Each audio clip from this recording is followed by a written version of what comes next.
గోపవరం గ్రామ పంచాయతీలో ఉన్నటువంటి ప్రజలకందరికీ కూడా మిగతా అందరికీ కూడా నమస్కారం తెలియజేస్తూ, మరి ఇక్కడ చంద్రబాబు నాయుడు గారు ఆధ్వర్యంలో ఉన్నటువంటి కూటమి, పవన్ కళ్యాణ్ గారు డిప్యూటీ సీఎంగా ఉన్నారు కాబట్టి ప్రతి చోట కూడా వాళ్ళు కూడా చెప్పడం ఏమంటే సంక్రాంతికంతా కూడా గుంతలు లేని రోడ్లు కావాలా అనేటువంటి ఒక దృక్పథంతో వాళ్ళు ముందుకు పోవడం జరుగుతుంది.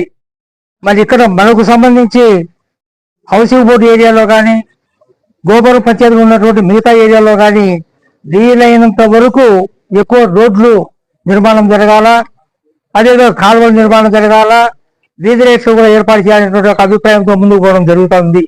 మరి ఈరోజు ఇక్కడ హౌసింగ్ బోర్డు కాలనీలో 13 లక్షల రూపాయలతో వచ్చేసి ఒక సిమెంట్ రోడ్డు నిర్మాణాన్ని చేపట్టడం జరిగింది. దీనికన్నా ముందుగా వారం క్రితమే ఇంకొక 2 సిమెంట్ రోడ్లు కూడా ఏర్పాటు చేసినారు.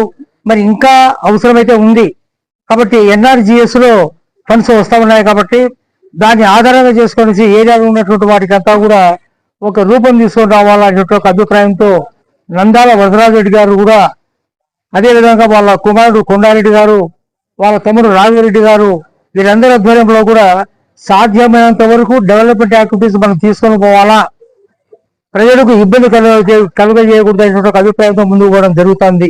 అందులో భాగంగానే ఇక్కడ కూడా మొన్న కూడా గోపురం పంచాయతీలో వచ్చేసి చాలా రోడ్లు టేకప్ చేశారు. ఈ రోజు ఇక్కడ 13 లక్షల రూపాయలతో వచ్చేసి ఇక్కడ హౌసింగ్ బోర్డులో నిర్మాణం చేపట్టడం జరుగుతుంది. ఇంకా కొన్ని నిర్ణయాలు చేసే పనులు వచ్చినాయి. ఆ పనులు కూడా తొందరగా మొదలు పెడతారని చెప్పేసి కూడా మీకు అందరికీ తెలియజేసుకుంటూ, మన గోపురం పంచాయతీకి సంబంధించి 1,40,00,000 వచ్చేసి డబ్బు కూడా శాంక్షన్ అయింది. అది కూడా కాలువల నిర్మాణం కోసం. అది కూడా తొందరలోనే డిపార్ట్మెంట్ వాళ్ళు టేకప్ చేసి ఎగ్జిక్యూట్ చేస్తారు. అదే కాకుండా లాస్ట్ మంత్ లో మేము వరదరాజు గారి యొక్క సహాయంతో ఆయన లెటర్ తీసుకొనేసి మన CS గా ఉన్నటువంటి విజయానంద్ గారు, మన ఇక్కడ వాస్తవ్యులు ఆయన, మన ఏరియా వాళ్ళ ఫాదర్ కూడా హౌసింగ్ బోర్డు ఏరియాలో సంసారం ఉన్నాడు.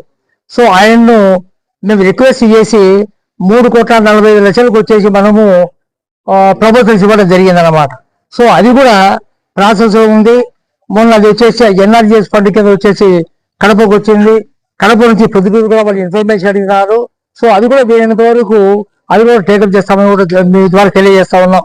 ముఖ్యంగా ఏమిటంటే ఏదో విధంగా పంచాయతీ ఏరియాలో ఉన్నటువంటి ఏరియాలో ప్రతి ఏదో ఒక డెవలప్మెంట్ అయితే జరుగుతూ ఉండాలి.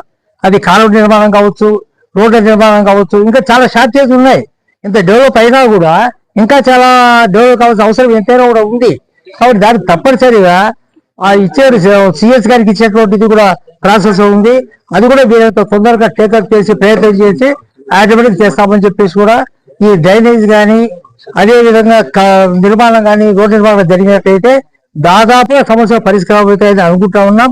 అయినా సమస్య ఉన్నా కూడా ముందుకు తీసుకుంటే పరిష్కారం చేసేటువంటి దిశగా ముందుకెళ్ళిపోతామని మీ ద్వారా తెలియజేస్తా ఉన్నాం. ఈరోజు హౌసింగ్ బోర్డులో ఎన్ఆర్జీఎస్ ఫండ్స్ కింద 8 లక్షల రూపాయలు, గ్రామ పంచాయతీ నుంచి ఒక 5 లక్షల రూపాయలు పెట్టి ఈ మొత్తం ఎదురుగా చూస్తున్న రోడ్డు, హౌసింగ్ బోర్డులో ఒక రోడ్డును పూర్తిగా, అంటే అంతకుముందు ఒక రోడ్డు ఉంది, దాన్ని ఇంకా వైడెన్ చేసి పూర్తి రోడ్డును చేయడానికి 13 లక్షల రూపాయలతో ఎస్టిమేషన్ ఈరోజు భూమి పూజ జరిగింది. గత ప్రభుత్వంలో యాడనే కానీ ఒక తట్ట రోడ్డుకు మట్టి పోసిన సందర్భంలో లేకుండా, ఏ ఫండ్స్నే కానీ ఉపయోగించకుండా, ఏ అభివృద్ధికి నోచుకోకుండా జరిగిపోతున్నది. ఇప్పుడు కూడా ఆర్థిక సమస్యలు అయితే రాష్ట్ర ప్రభుత్వానికి ఉన్నాయి. అయినా కూడా వివిధ రకాల రూపంలో అభివృద్ధి పనులు మెల్లమెల్లగా జరుగుతూ ఉన్నాయి. కాంట్రాక్టర్లు కూడా అంతకుముందు ఏంటంటే టెండర్లు వేస్తే వేయడానికి కూడా భయపడుతున్నారు, బిల్లులు రావు అని చెప్పి. వేసిన కాంట్రాక్టర్లు అలో లక్ష్మణ్ అంటున్నారు బిల్లులు రాక. సరే, ఇప్పుడు కూడా కొంత కష్టంగానే ఉంది, కానీ కనీసం 4 నెలలకో 5 నెలలకో బిల్లు వస్తూ ఉన్నాయి. సో ఈ రకంగా అభివృద్ధి పనులకు మెల్లమెల్లగా చేసుకుని అన్ని రోడ్లను బాగుపరుస్తాము. ఇవి కాకుండా సమగ్రమైన మురుగునీటి వ్యవస్థను కూడా మనం డెవలప్ చేసుకునేందుకు ఒక ప్రపోజల్ ఇచ్చినాము రాష్ట్ర ప్రభుత్వానికి. రాష్ట్ర ప్రభుత్వంలో డబ్బు లేదంటున్నారు. అయినా దానికి రకరకాల మార్గాలను మనం అన్వేషించి స్వయంగా కొంత ఫండ్స్ని మనం రైజ్ చేసుకొని వాటిని ఉపయోగించి పూర్తి మురుగునీటి వ్యవస్థ, రోడ్లు అన్ని బాగుపరుచుకొని ప్రొద్దుటూరు పట్టణాన్ని మంచిగా సుందరీకరించుకొని, అంటే సౌకర్యవంతంగా తీర్చిదిద్దుకునే దానికైతే తప్పకుండా ప్రయత్నం చేస్తామని తెలియజేస్తున్నా. Thank you.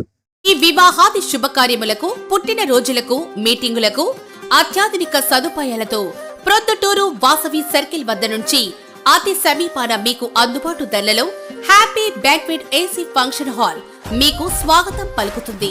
మా ఫంక్షన్ హాల్ నందు వంట సామాగ్రి మరియు విశాలమైన కార్ పార్కింగ్, అతి తక్కువ మెయింటెనెన్స్ ఖర్చుతో ఏ ఫంక్షన్ అయినా మా happy banquet AC function hall నందు జరుపుకొని ఆనందాన్ని పొందండి. బుకింగ్ కొరకు సంప్రదించండి. మా సెల్ నంబర్ 9100600238 7799 000211.